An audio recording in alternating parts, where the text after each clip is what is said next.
kepada Allah Subhanahu wa taala. Pagi ini pagi yang terakhir daripada bulan Jumadil Akhir 1442 Hijrah. Allah masih lagi manjangkan usia, berikan kita kelapangan, kesihatan, sama-sama berada dalam majlis ilmu pagi ini. Mudah-mudahan pertemuan kita ada faedah dan manfaat dunia dan akhirat insya-Allah. Ayah-ayah, ibu-ibu rahmati Allah Subhanahu wa taala sekalian. Yang pertama sekali, macam biasa, siapa yang masih lagi belum niat i'tikaf dalam masjid untuk ilmu, boleh niat sekarang.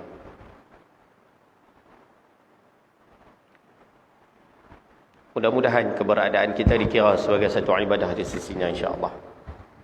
Baik. Pagi ini insya-Allah kita sambung balik pengajian kitab kita, kitab 40 hadis kelebihan ilmu dan ulama. 40 hadis kelebihan ilmu dan ulama yang disusun oleh Kiai Haji Muhammad Syukri bin Unus Al-Banjari hafizahullah taala, seorang ulama daripada Banjarmasin, Indonesia, masih lagi hidup dan masih lagi menabur bukti mendidik umat di sana.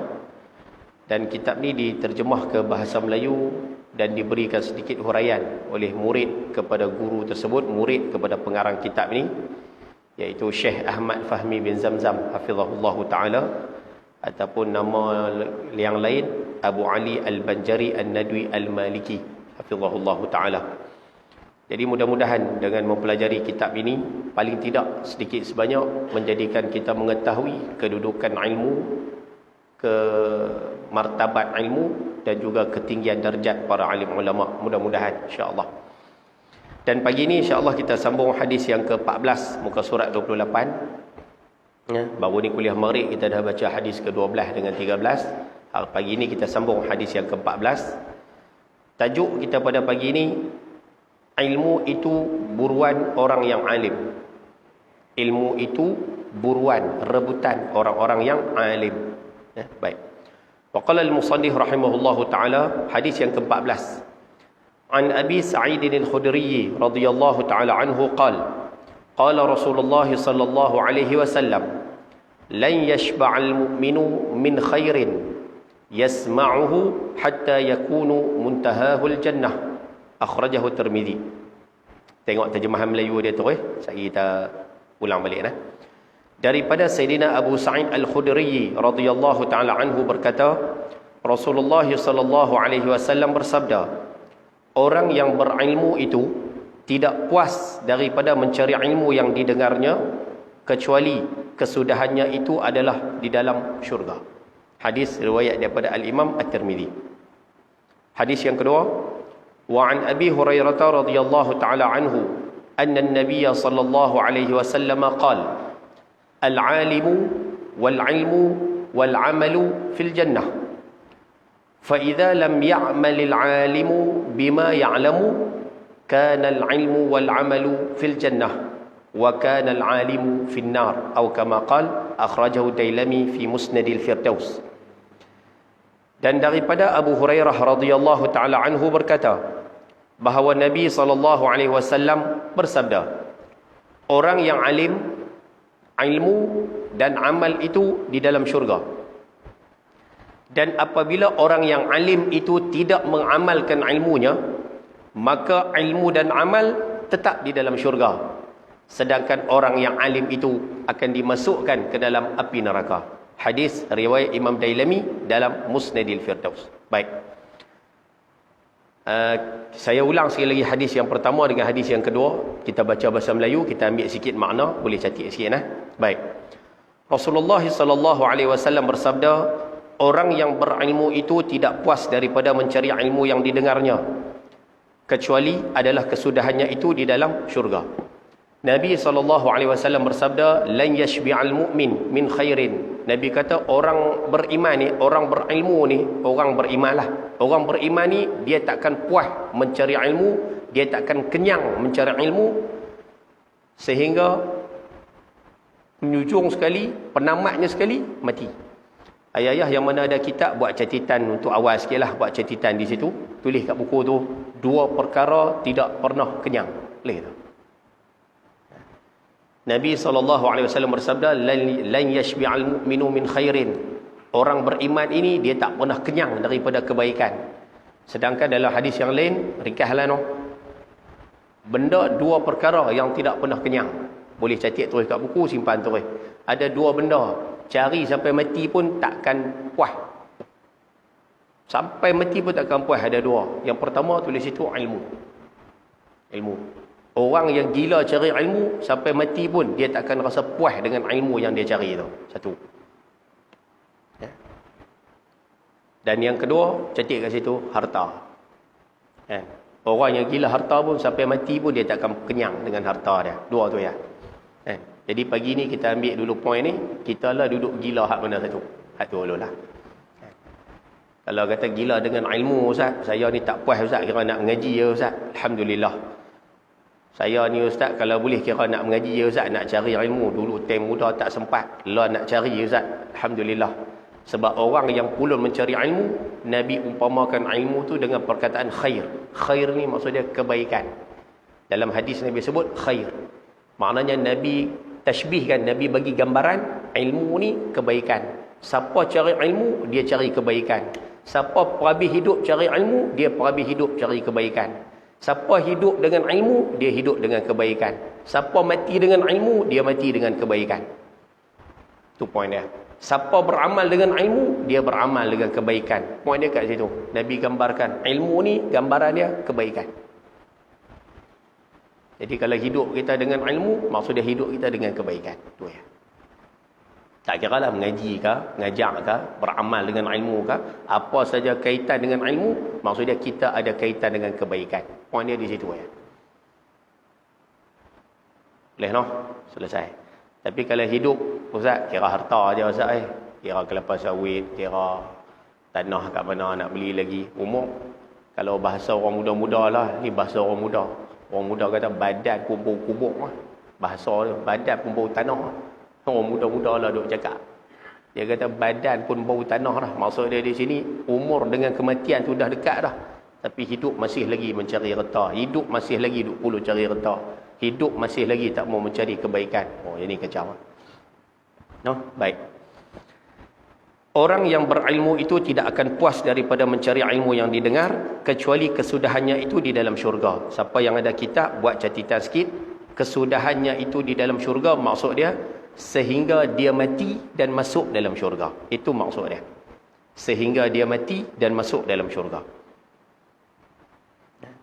Ni orang alim. Orang yang beriman, hidupnya sentiasa mencari ilmu. Dia takkan puas mencari ilmu sehingga dia mati. Itu sifat orang alim. Baik. Hadis yang kedua, orang yang alim, ilmu dan amal dalam syurga. Maksud dia, orang alim akan membawa kita ke syurga. Maksud dia, orang yang alim akan ke syurga. Ilmu, dia akan bawa kita ke syurga.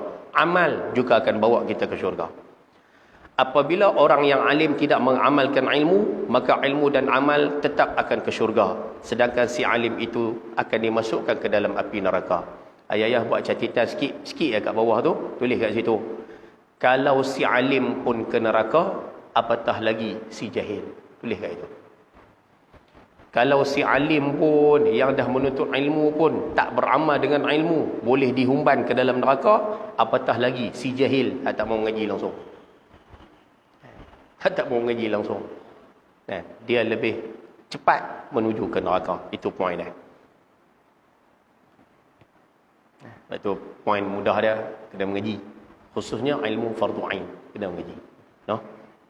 Baik. Cuba tengok keterangan. Tengok Syekh Fahmi tulis apa pada kita. Baik. Orang yang alim itu tidak akan puas daripada mencari ilmu. Itu poin mulanya. Orang alim, dia takkan puas cari ilmu. Orang yang reti, dia takkan puas cari. Alim tu maksud dia orang yang reti lah. Orang yang belajar, orang yang reti, dia takkan puas mencari ilmu. Saban hari, ilmunya semakin bertambah.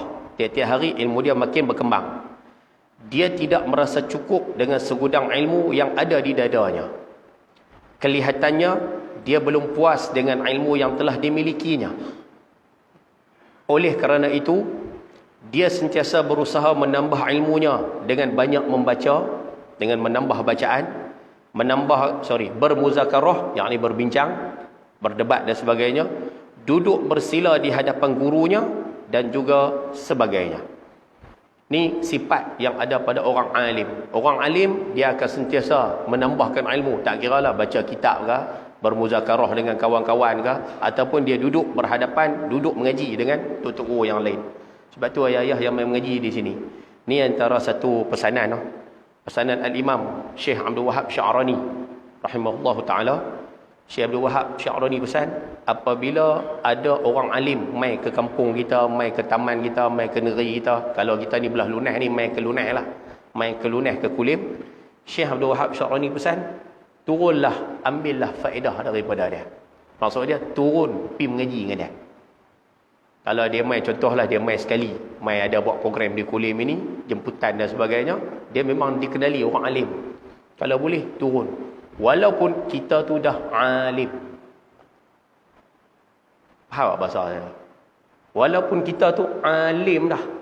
Kira orang belah Lunas ni kata, hoi, kalau di Lunas ni tok guru hak ni kira tok guru hak ni. Walaupun dia tu tok guru, tapi kalau ada tok guru lain turun ke kawasan dia, adab dia kena pergi. Dia tak boleh duk rasa ambil pergi ke dia, dia kemas tak apa kan. Awak ingat dia seorang je kemas, awak ingat aku tak kemas. Kan? Man qala annahu alimun fahuwa jahilun. Nabi bersabda, siapa duk berasa, siapa kata dia tu reti, siapa kata dia tu pandai, fahuwa jahilun, dia bodoh. Lepas tu ayah-ayah kalau duk jumpa orang hak jenis duk cakap, hampa tu tak reti, ni tak reti, hampa ni tak reti, dia seorang je reti. Rupanya dia sedang menceritakan kata dia seorang yang bodoh. Ada tu. Kan, duk kedai, duk sembang, hampa ni tak reti, hampa hak ni tak reti, apa semua dia reti seorang ni. Rupanya semua benda dia reti, ni orang bodoh.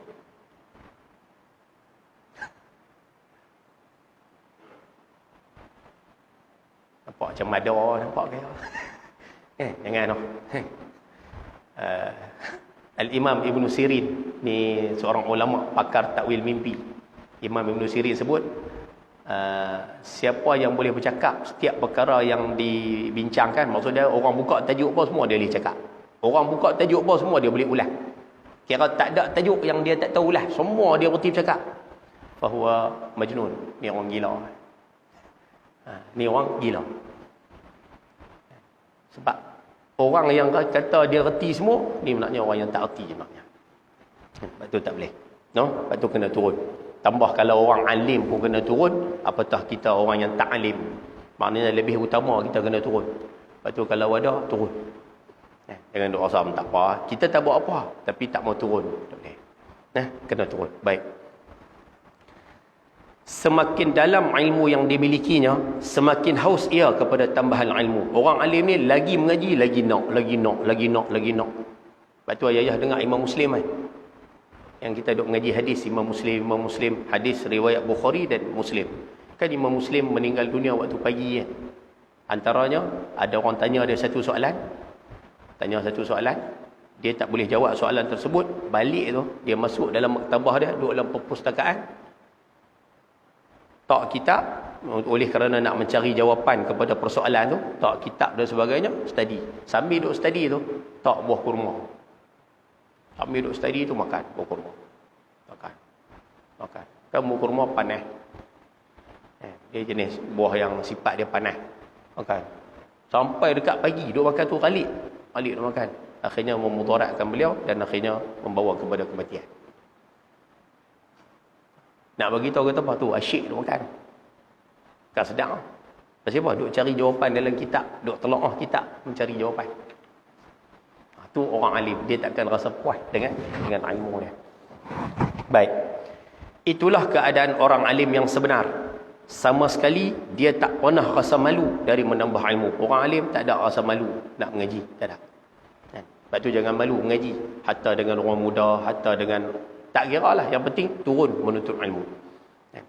Lepas tu ayah-ayah kalau jumpa, kalau lah, kalau kita tengok ada orang alim, kita tengok waktu ada guru datang mengajar, orang alim tu pun datang bersila menuntut ilmu. Tu adalah satu perkara yang sangat baik. Bagus tak? Tengok orang ni mengajar, dia duduk tunggu. Hebat. Itulah sifat orang alim. Baik. Namun, hak ni kena ambil perhatian.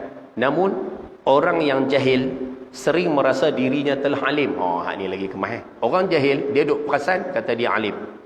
Dia tidak mahu pergi belajar. Dia merasakan bahawa dirinya telah hebat dan ilmunya sudah mantap. Ni orang jahil. Dia duk rasa dia kemas, dia duk rasa dia bagus. Nak tahu tanda orang yang berasa kemas, berasa bagus ni, dia pantang tok nenek kena tegur. Tu ya. Dia tak boleh kena tegur. Tegur, nyingah. Tegur, nyingah. Dia duk rasa dia macam seolah-olah dia tu diperlekehkan. Dia rasa macam dia tu orang anggap dia tak reti. Orang bangga, orang yang, bahasa kampung kita ni, orang yang berasa ilmu dia mantap, satu sifat dia, dia pantang tok nenek kena tegur. Dia tak boleh kena tegur. Tu ya. Tak kira lah sama ada ilmu tu ilmu ukhrawi, ilmu akhirat lagi lah. Orang alim tak boleh kena tegur. Sampai satu tahap orang yang mengaji agama tak boleh kena tegur. Ataupun dia ilmu tu ilmu duniawi, ilmu dunia ya. Tak boleh kena tegur pula. Dia jadi suami, contoh, tak boleh kena tegur. Jadi bini, tak boleh kena tegur. Jadi anak, tak boleh kena tegur. Ada kelulusan tinggi sikit, dia master. Hak tegur dia SPM, menyingar, tak boleh kena tegur. Rupanya orang yang tak boleh kena tegur, itu tanda dia rasa ilmunya mantap. Itu tanda jahil. Tu ya. Lepas tu kita sama-sama pakai ambil no, insya-Allah. Ini adalah tanda orang yang sombong dan takabur. Rupanya ni tanda sombong, ni tanda takabur, membesarkan diri. No, insya-Allah nah, mudah-mudahan kita dapat ambil sama-sama. Baik. Kemudian ilmu itu mesti diiringi dengan amal. Mengaji kena buat, mengaji kena kerja. Kena buat, mengaji kena buat. Ilmu yang tidak diamalkan adalah seperti pohon kayu yang tidak berbuah. Yang ni selalu kita dengar tu guru kita duk ulas, tak perlu bincang panjang. Ilmu ni mengaji kena buat. Ilmu mengaji tak buat, rugi. Macam pokok tak ada buah. Sungguh rugi orang yang sudah memiliki ilmu lalu dia tidak mengamalkan akan ilmunya. Orang yang menuntut ilmu tapi tak mengamalkan ilmu dia, dia melaksanakan amalan bercanggah dengan ilmu dia, akan merosakkan dia. Rugi ya. Sebab tu mengaji kena buat. Takat mana boleh pun buat. Kalau dalam mazhab kita, mazhab Syafi'i, mazhab kita lah. Ayah kalau mengaji, kita kalau mengaji lah. Kalau boleh buat sekali. Sekali. Buat sekali tu kan bagi pelepas kita.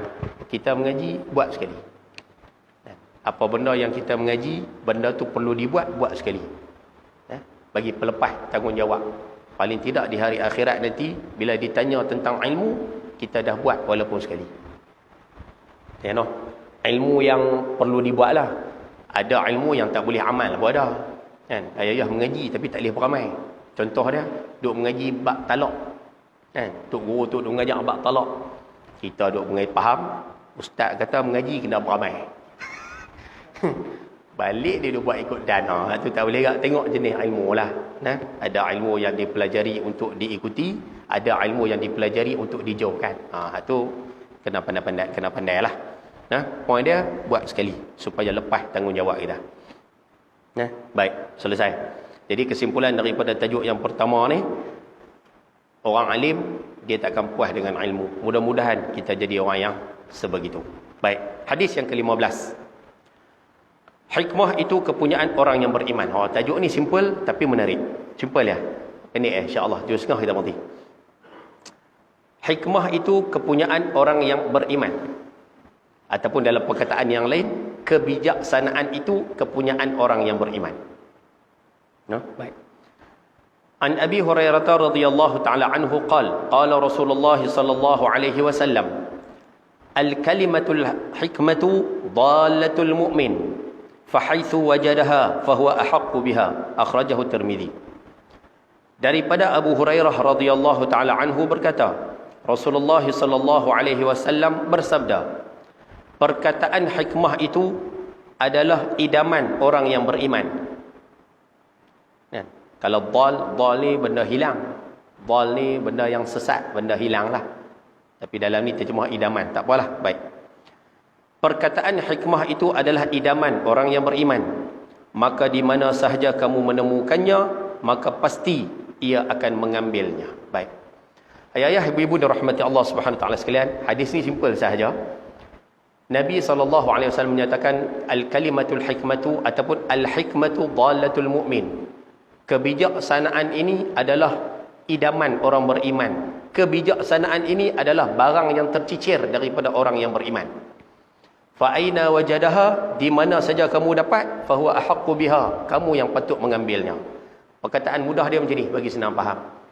Kita hidup atas muka bumi ini, Islam mengajarkan kita supaya mengambil ilmu daripada siapa sahaja, walaupun daripada orang kafir. Itu point dia. Islam memberikan kebenaran, Islam membenarkan kita mengambil ilmu daripada siapa sahaja. Siapa saja pun tak apa, walaupun daripada minal kafirin, daripada orang kafir. Yang mana perkara-perkara baik yang ada pada manusia lain, benda-benda baik yang ada kat orang lain, walaupun kat orang kafir, kalau orang Islam jumpa benda tu, ambil balik. Sebab apa? Sebab asal dia daripada Islam. Contoh simple macam ni. Ayah-ayah rajin pergi Singapura. Contohlah, lah tak boleh pergi lah. Dulu orang pergi Singapura. Antara benda yang orang sebut kebaikan yang ada di Singapura ni apa dia? Antaranya lah. Ni saya buat contoh simple lah dulu. Apa benda yang selalu orang sebut? Bila sebut Singapura, ada beberapa perangai yang bagus. Yang perangai tu memang sinonim. Selalu dengar. Kalau pergi Singapura, yang tu orang cerita. Tahunya apa dah? Kita ambil lah satu. Orang kata kebersihan. Ni contoh. Kebersihan. Rupanya bila kita pergi ke Singapura, kita nampak kebersihan tu. Kebersihan tu sebahagian pada ajaran Islam tu. Tapi yang mengamalkan kebersihan tu di sana lah ni. Contoh. Rupanya kita kalau pergi sana, tengok, nampak, ambil perangai tu, balik amalkan. Pasal apa Ustaz? Pasal dia asal Islamnya. Kebersihan tu sebahagian pada ajaran Islam. Ambil, amalkan. Walaupun ilmu tu kita nampak di sana. Ayah pergi ke Jepun. Antara benda yang orang duk sebut kata di Jepun tak apalah, hak mampu kita tak usah perhati. Ambil hak baik je. Hak baik dia apa? Dia kata menepati masa Ustaz. Kereta api ke apa ke, orang ke, mencorak ke apa, menepati masa. Menepati masa ada tak dalam Islam? Ada. Kita nampak suasana tersebut, ambil perangai tersebut, balik amalkan dalam kehidupan kita pula. Itu dimaksudkan. Benda yang baik, ambil. Mana saja kamu jumpa, ambil. Sebab dia asal daripada Islam. Faham apa maksud dia tu? Simple lah, benda senang kan. Ayah-ayah jumpa budak-budak, walaupun dia budak, tapi kita tengok ada perangai dia, ada percakapan dia yang baik, boleh ambil. Kita jumpa orang tua, walaupun dia tak ada ilmu, dia orang tua Ustaz, mengaji mana pun tak Ustaz. Tapi kadang-kadang kita tengok percakapan dia, nasihat dia, tindakan dia, ada kebaikan, ambil, pakai. Tu pesanan daripada baginda sallallahu alaihi wasallam. Cuba tengok huraian dia sikit ya. Hadis tadi menunjukkan pada kita, hadis yang saya baca tadi nak bagi tahu pada kita tentang dari mana kita harus menerima ilmu, daripada mana kita patut dapatkan ilmu. Kalau sesuatu yang diucapkan oleh seseorang memang mengandungi pengajaran dan hikmah, kalaulah ada siapa-siapa ucap, siapa-siapa bercakap, ada pengajaran, ucapan dia tu ada pelajaran, ada hikmah, maka kita mesti mengambilnya. Ambil. Walaupun kadang-kadang hikmah dan pelajaran itu datang daripada seorang anak kecil. Bukan daripada orang dewasa, bukan pada orang alim, tapi daripada budak kecil. Ada pengajaran, ambil. Bahkan mungkin daripada musuh kita, maka kita mesti mengambilnya. Walaupun daripada musuh, ambil. Ni yang saya pernah cerita dulu sekali kan. Ada seorang alim, tak silap saya, ada yang kata Syekhul Azhar. Nanti saya balik cek tengok dalam kitab. Ada satu orang Syekh Azhar, dulu masa muda lah, dia mengaji di Universiti Azhar. Ngaji gagal. Tak apa. Akhirnya balik jadi petani, fallah jadi petani. Balik duduk menyangkui tanah, tanam sayur. Satu hari, saya rasa cerita dah kot di sini. Dia duduk di rumah tu. Tiba-tiba dia nampak ada sekok semut. Semut tu duduk panjat dinding, jatuh. Panjat nenek dinding, panjat jatuh. Peristiwa tu dia rasa menarik, dia rasa macam menarik. Jadi dia tunggu tengok. Dia tengok semut tu, terletak semut tu. Semut tu naik balik. Dah jatuh tadi naik, naik. Jatuh. Semut tu naik, nak tinggi sikit lebih daripada tadi. Lepas tu jatuh. Lepas tu naik lagi. Rupanya dia duduk perhati semut tu duduk naik turun, naik jatuh tu. Dia perhati, dia kira-kira hampir 23 kali. 23 kali semut tu naik berdekat, jatuh. Dah jatuh tu naik balik, naik. Sampai kali ke-24, semut tu berjaya lepas dinding tu. Dia duduk perhati semut je. Dan beliau berkata, ringkaslah. Dia kata, semut ni usaha banyak kali no, untuk berjaya. Lah kali dapat juga. Aku ni baru berapa kali je. Periksa sangkut, terus tak mau mengaji. Akhirnya dia berhenti buat sayur tu. Dia daftar balik, mengaji semula. Last sekali jadi Syekhul Azhar. Tak ingat nama apa. Jadi orang alim jadi ketua kepada ulama-ulama yang ada di Azhar. Jadi Syekhul Azhar. Tu guru dia apa? Salah satu dia semut tu. Semut tu dia belajar tak putus asa daripada semut dia. Lepas tu kita boleh ambil benda ni. Tak salah pun. Maknanya ambil ilmu. Kan? Macam mana imam kita belajar ilmu daripada anjing. Belajar tengok cara anjing buang air kecil dia. Pun dapat ilmu.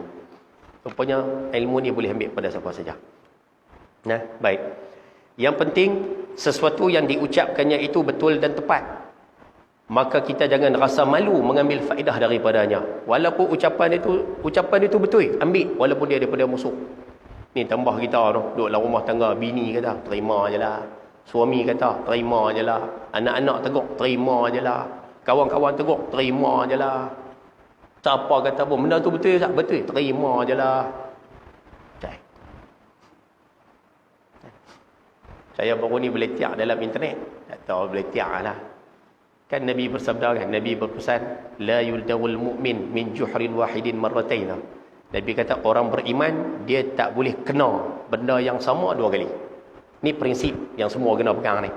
Orang Islam dia tak boleh biar diri dia ni duk terkena dengan benda yang sama, masalah sama, orang sama dua kali. Islam tak bagi. Kena kali pertama okey, macam kita tak tahu. Kali pertama kena okey. Tapi kali kedua dia nak kena kita lagi sekali, orang tu nak kena kita lagi sekali, kita tak boleh duk pergi suara tengkok biar dia lanyak kita kali kedua. Betul tak boleh. Itu prinsip yang Islam letak untuk kita semua. Cerita dia ringkas lah. Cerita dia, Nabi sebut dalam perang Badar ada seorang penyair kena cekup. Ada satu penyair Arab Quraisy, dia masuk perang Badar. Nabi cekup dia, Nabi tangkap dia. Dia duk pergi merayu kat Nabi, wahai Muhammad, aku ni orang susah, aku tak ada duit, aku ni anak ramai lah, tanggungan banyak apa semua. Supaya Nabi lepas dah. Nabi bebas dah. Pasal kawan kena tangkap. Kali pertama tu Nabi lepas tau. Nabi lepas. Dah kata susah, Nabi lepas. Dia janji pula, aku tak kata dah kat kamu Muhammad, aku tak buat syair dah, aku tak buat apa dah kat kamu, aku tak mau perang dengan kamu dah. Okey, Nabi terima. Kali pertama Nabi terima, tak ada masalah. Balik sampai ke kota Mekah ya, dia reka syair lagi sakan. Dia kata kat Nabi lagi sakan. Dia kutuk Nabi sedap-sedap. Masuk perang Uhud. Kan setahun lepas tu jadi perang Uhud pula. Dia masuk perang lagi sekali lawan dengan Nabi. Nabi cekuk dia kali kedua.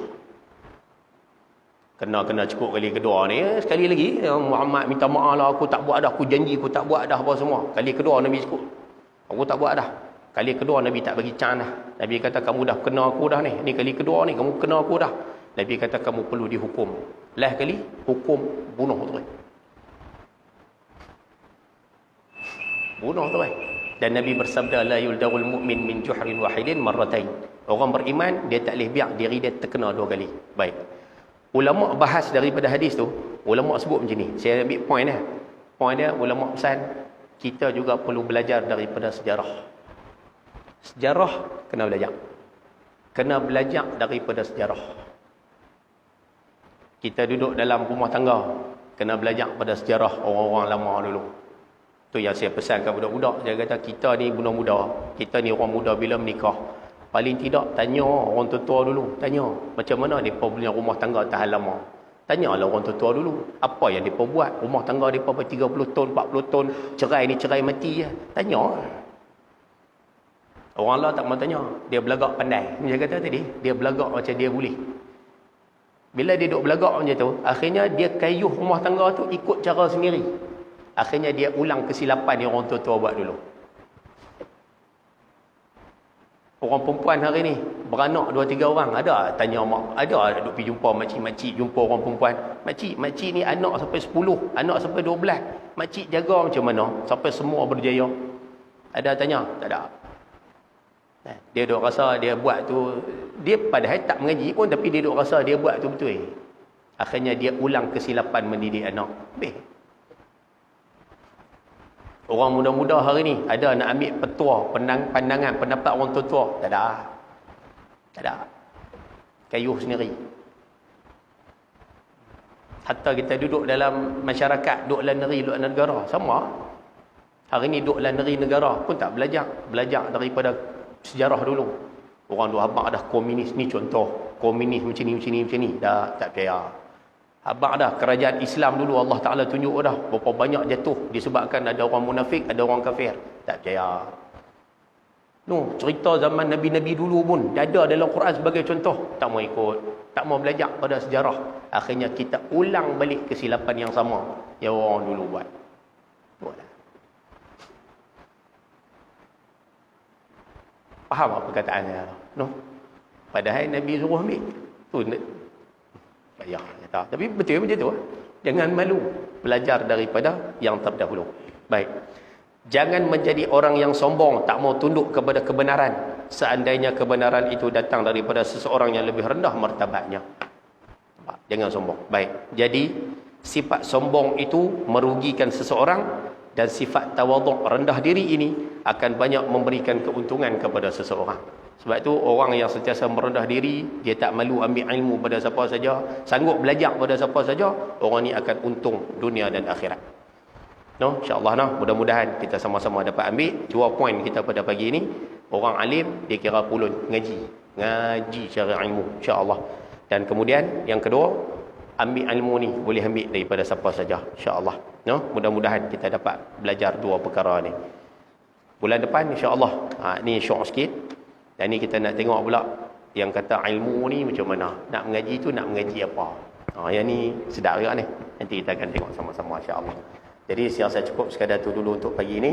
Mudah-mudahan ada faedah dan manfaat sama-sama. Sekian, wabillahi taufiq wal hidayah. Assalamualaikum warahmatullahi wabarakatuh. Bismillahirrahmanirrahim. Alhamdulillahi rabbil alamin. Wassalatu wassalamu ala asyrafil anbiya wal mursalin wa ala alihi wa sahbihi ajma'in. Allahumma rabbana zidna ilma wa wassi' fi rizqina wa barik lana fima razaqtana waj'alna mahbuban fi qulubi ibadik wa azizan fi uyunihim. واجعلنا وجيها في الدنيا والآخرة ومن المقربين يا كثير النوال يا حسن الفعال يا قائما بلا زوال يا مبدئا بلا مثال فلك الحمد والمنة والشرف على كل حال وصلى الله على سيدنا محمد وعلى آله وصحبه وبارك وسلم والحمد لله رب العالمين تقبل الله منكم.